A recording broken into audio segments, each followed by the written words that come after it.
So Anton, vandag se vraag is oordink 'n teken van insig of 'n vorm van angs?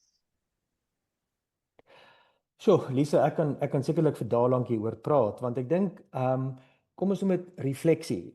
Dalk 'n mooi woord vir oordink. Ek dink gesonde refleksie is baie doelgerig want ons probeer altyd om betekenis te maak oor goed, om perspektief te kry en dan uiteindelik tot 'n besluit te kom. Dis asof daar 'n begin, 'n middel en 'n einde is. Maar die probleem met oordink is dat dit baie oppervlakkig bly en ek sê dit met respek vir mense wat hulle self beskryf as oordinkers wat regtig probeer om dinge um in hulle kop en hulle gedagtes van sin te maak. Maar dit is baie keer nie net oppervlakkig nie, dis ook baie keer in 'n sirkel. So dis nie 'n mooi reguit lyn iewers hier nie.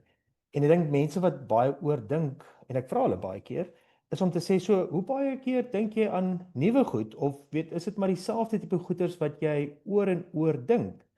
En ek dink hierdie vorm van oordinking wys eintlik vir ons dat dit baie keer emosionele nood of frustrasie wat daar is, eintlik nog meer uitrek.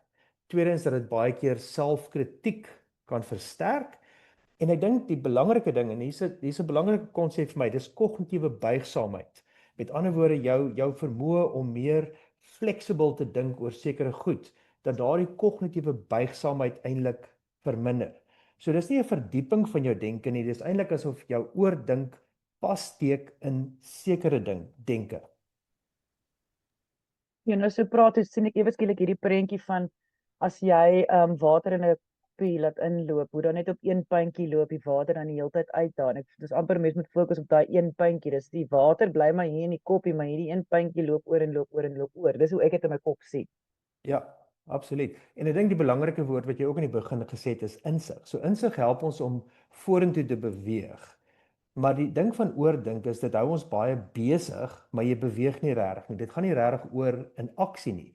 En baie keer sal mense sê, ek weet ek skrik 2 uur in die oggend wakker en dan lê en dink ek oor wat ek alles môre by die werk moet doen. Of dan is ek bekommerd oor my verhouding. Weet, gaan my meisie met my opbreek? Of gaan my werk hierdie maand oorleef? En baie keer is dit in hierdie stiltye, ekskuus tog. In hierdie stiltye wat jou liggaam afskakel, maar jou brein skakel nie af nie.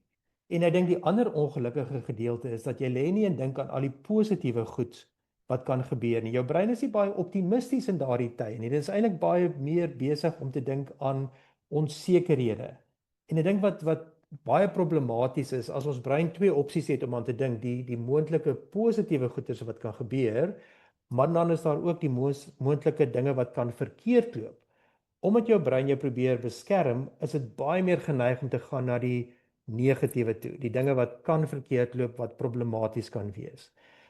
Daarmee saam is ons brein regtig baie ongelukkig as daar onsekerheid is. So onsekerheid is hierdie dinge wat ons nie weet wat die uitkoms gaan wees nie. Ek het môre 'n eksamen wat ek moet gaan skryf, ek het môre 'n belangrike vergadering, ek wag op 'n sekere verslag wat of terugvoer van iemand af en ek weet nie wat gaan gebeur nie.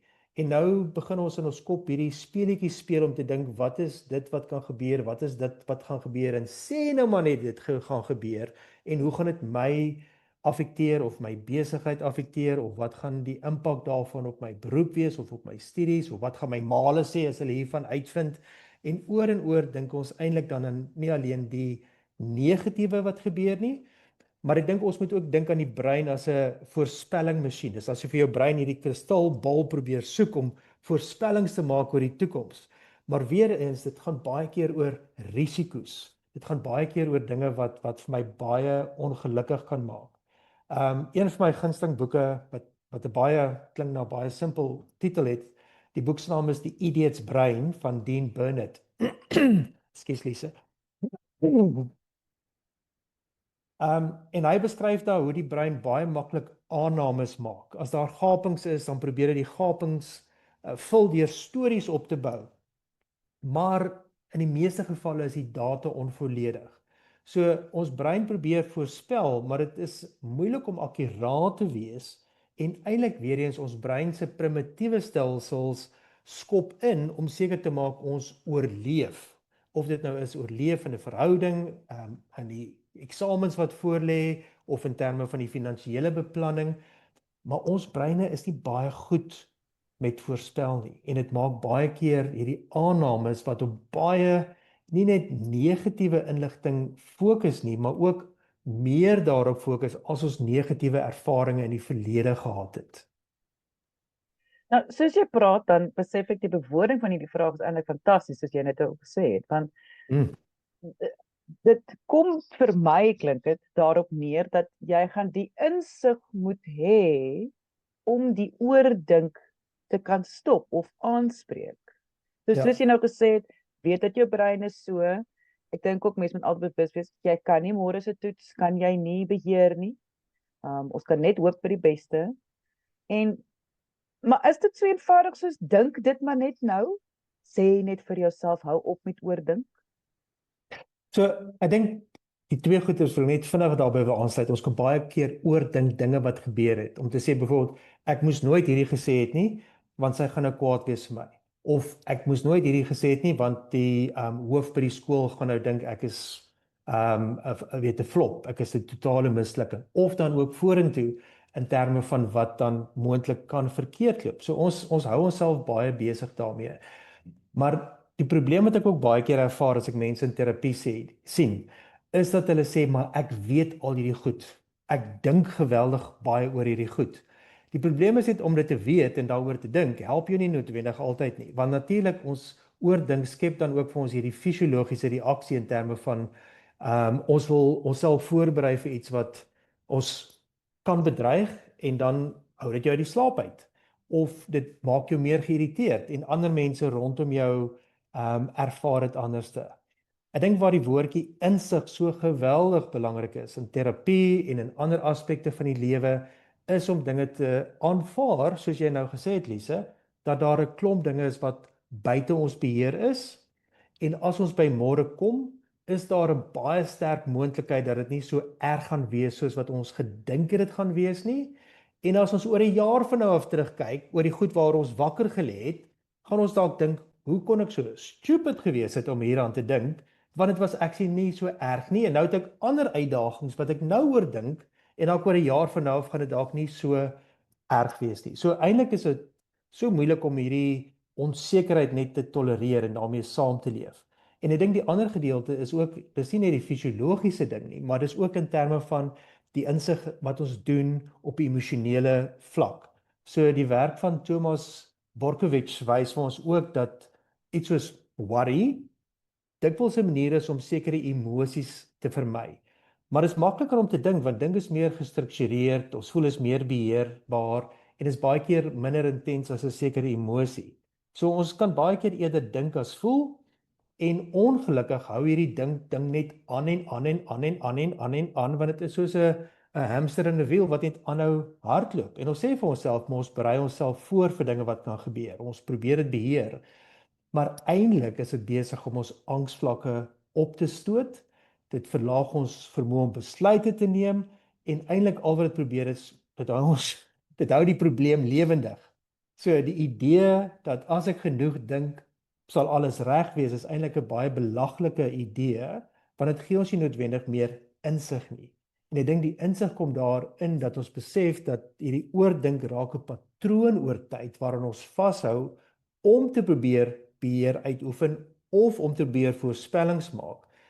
Maar ons is nie baie goed om dinge te beheer wat môre gaan gebeur nie, of om akkuraat te voorspel hoe dinge môre gaan uitwerk nie.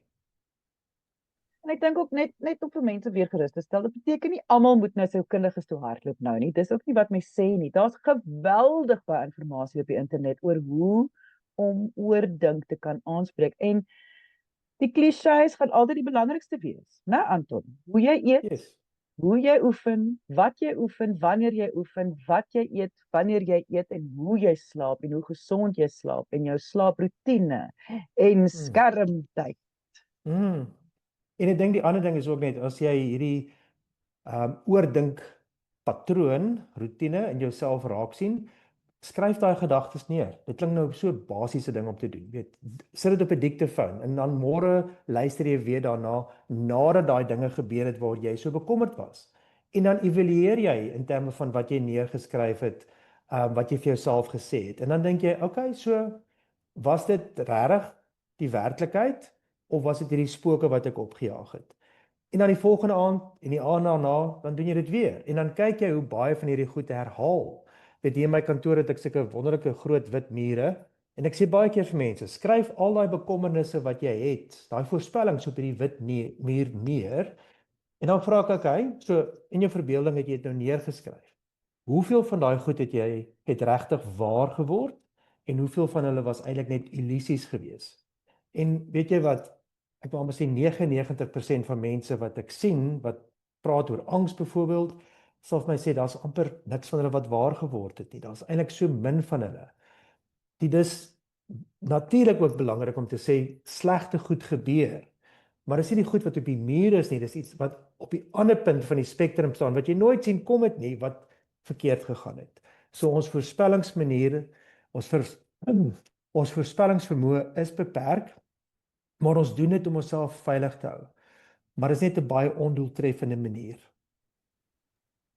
So mense, as jy 'n vraag het, kan jy e-pos stuur na lise@wieisek.co.za. Jy kan gaan lees ook meer oor angs en angstoestande. Kan jy gaan lees op ons webwerf by wieisek.co.za. Ek sê baie dankie aan Anton Bemer, hy is 'n kliniese sielkundige, Stellenbosch.